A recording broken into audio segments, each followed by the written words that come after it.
Even as the Civil War raged, slave trading in Montgomery flourished well into the mid-1860s.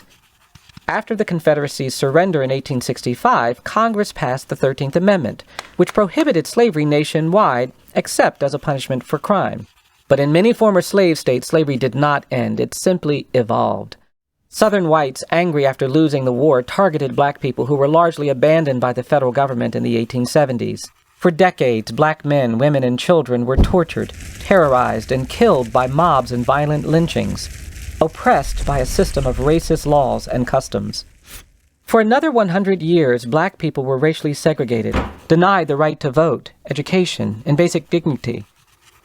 They were humiliated, beaten, or killed for minor offenses or for protesting.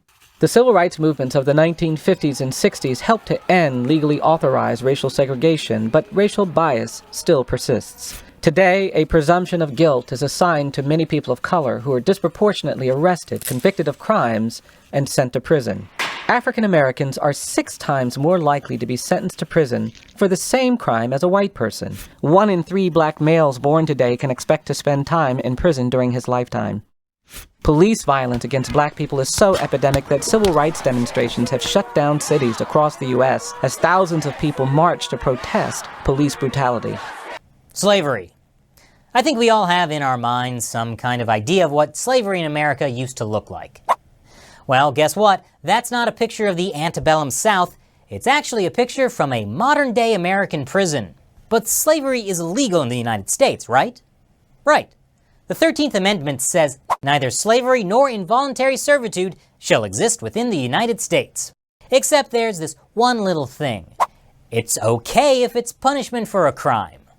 And that one little exception is why some people say slavery is alive and well in the prison systems in the United States. The United States has a lot of people in prison. The US has 5% of the world's population, but 25% of the world's prisoners.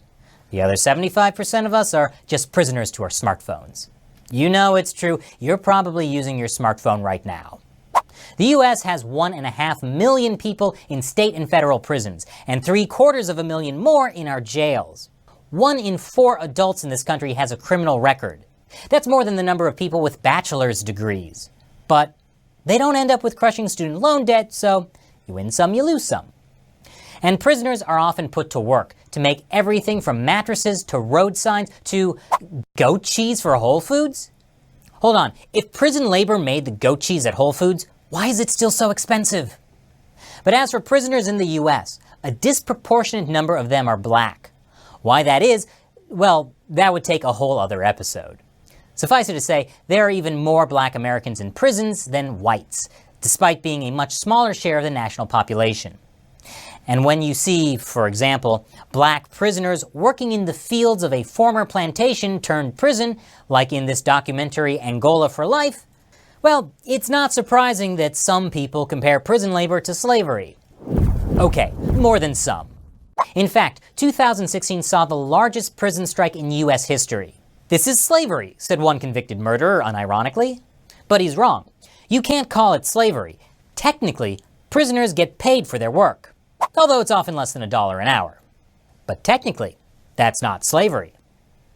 Except in 5 states where most prisoners don't get paid at all.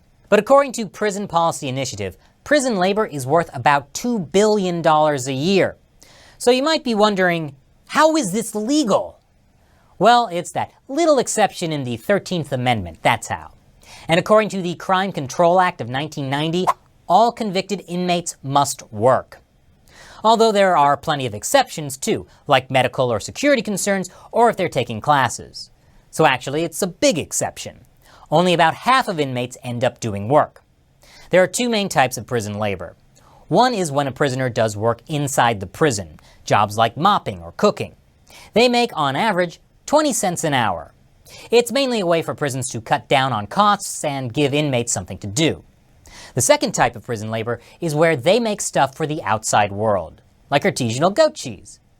That's where things get a little different. Actually, prisoners didn't used to do that kind of work. In the late 19th and early 20th centuries, prison labor was largely regulated or prohibited due in part to efforts by labor unions to prevent competition with low-paid inmates. In 1940, Congress banned interstate commerce in prison-made goods, so prison labor involving the world outside prison was pretty limited. But then, this creates a problem. What do inmates do with their time? According to one criminal defense attorney, when people think of the horrors of prison, they think of abuse by guards and assaults by other inmates. But the numbing, soul-eroding boredom that comes with incarceration is another major element of the dehumanization.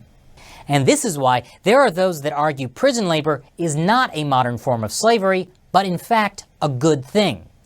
A lot of people who end up in prison come from poverty and have never held down a job a day in their life. Learning how to do that, even if in prison, is a big deal. And that's according to Crispino Kenyatta Leal. He's a former inmate at San Quentin and founding member of the Last Mile. Last Mile was founded by several former inmates to provide jobs for current inmates that teach them skills that will help them succeed when they get out. Kenyatta Leal credits the carpentry, plumbing, and electrical work he did in prison with his success finding jobs in the tech industry after he got out. So this is the other side of the prison labor story. Work can play a big role in rehabilitation. According to the Congressional Research Service, over 95% of the prison population today will be released at some point in the future. But if you're concerned about criminals pouring back out onto the streets, don't worry. 2/3 of them will be rearrested within 3 years of getting released.